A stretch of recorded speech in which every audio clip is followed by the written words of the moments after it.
মাত্র 1.5 কেজি ওজনের একটি পাখির জন্য আরব শেখরা খরচ করছেন কোটি টাকা, এমনকি নিচ্ছেন প্রাণের ঝুঁকিও।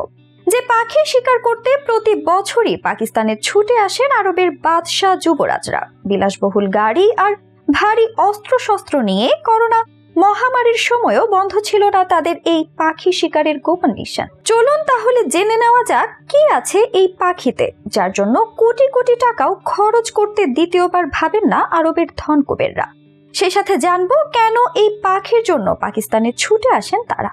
আরব শেখদের কাছে যেমন রয়েছে কারি কারি টাকা, তেমনি তাদের শখ আহ্লাদেরও সীমা নেই। এমনই একটি শখ হচ্ছে পাখি শিকার। তবে সব ধরনের পাখি তারা শিকার করেন না। হুবারা বাস্টার্ড নামে বিশ্বের অন্যতম বিরল প্রজাতির পাখি আরবদের প্রধান টার্গেট। দক্ষিণ পশ্চিম পাকিস্তানের একটি ছোট উপকূলীয় শহর পাশনিতে আরব শেখদের বিচরণ হয় হুবারা বাস্টার্ড পাখি শিকারের জন্য। 1983 সালের দিকে প্রথম প্রিন্স সুরুর বিন মোহাম্মদ আল নাহিয়ান পাঞ্চগুড় স্থানটিতে আসেন এই পাখি শিকারের জন্য। প্রচলিত আছে যে এই মাংস যৌন শক্তি বাড়াতে সাহায্য করে। হুবারা পাখি মূলত মঙ্গোলিয়া ও তার প্রতিবেশী অন্যান্য দেশে পাওয়া যায়, কিন্তু প্রতি শীতে পাকিস্তানে পাড়ি জমায় তারা। থাকে ডিসেম্বর থেকে ফেব্রুয়ারি পর্যন্ত। আর আরব শেখদের বিশ্বাসী পাখির মাংস আয়ু ও যৌন শক্তি বৃদ্ধি করে। তাই যত ঝুঁকি আর খরচই হোক, পাখিটি শিকারে মরিয়া থাকে আরব ধনীরা। এই শিকারে আগ্রহীদের তালিকায় সবার উপরে থাকে সৌদি, কাতার এবং আরব আমিরাতের রাজ পরিবারের সদস্যরা। বিলুপ্ত প্রায় বলে পাকিস্তানের হুবারা বাস্টার্ড শিকার কঠোরভাবে নিষিদ্ধ, কিন্তু আরব শেখদের জন্য রাখা হয়েছে বিশেষ ব্যবস্থা। প্রতি বছর বিশেষ বিবেচনায় মধ্যপ্রাচ্যের রাজ পরিবার থেকে 25 থেকে 35 জনকে দেওয়া হয় শিকারের লাইসেন্স। প্রতিটি লাইসেন্স বাবদ পাকিস্তান সরকার প্রায়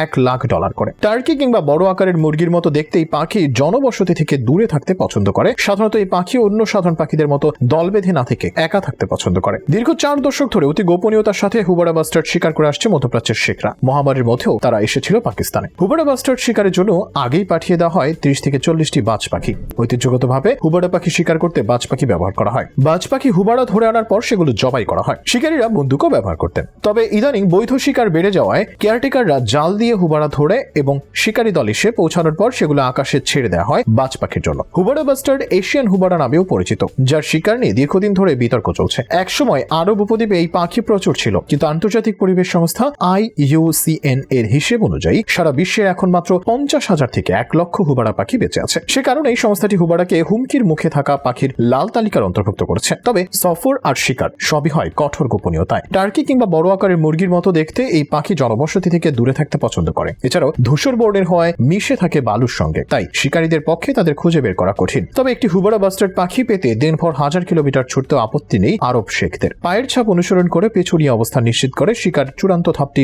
সম্পূর্ণ করে প্রশিক্ষিত বাজ পাখি। মানুষের চোখ এড়াতে পারলেও বাজের তীক্ষ্ণ দৃষ্টি থেকে রেহাই নেই। দীর্ঘ 4 দশক ধরে অতি গোপনীয়তার সঙ্গে হুবারা বাস্টার্ড শিকার করে আসছেন মধ্যপ্রাচ্যের শেখরা। তবে ধনীদের জন্য বিশেষ ব্যবস্থায় হুবারা বাস্টার্ড শিকারের অনুমতি নিয়ে আপত্তি আছে নানা মহলে, যে কারণে শিকারের শর্ত দিয়ে থাকে পাক পররাষ্ট্র মন্ত্রণালয়। প্রতিটি লাইসেন্সের আওতায় 10 দিন শিকারের সুযোগ থাকবে। এই সময়টাতে অনুমতি রয়েছে সর্বোচ্চ 10টি হুবারা বাস্টার্ড মারার, কিন্তু অনেক আরব শেখ মানে না এই বিধিনিষেধ। 2014 সালে এক সৌদি দল 3 সপ্তাহে শিকার করে 2000-এর বেশি পাখি। পাখি প্রেমীদের আপত্তি আর অতিথি পাখির সংখ্যা কমার পরও শুধুমাত্র টাকার কারণে পাকিস্তান সরকার আরব শেখদের বিশেষ অনুমতি দিয়ে আসছে।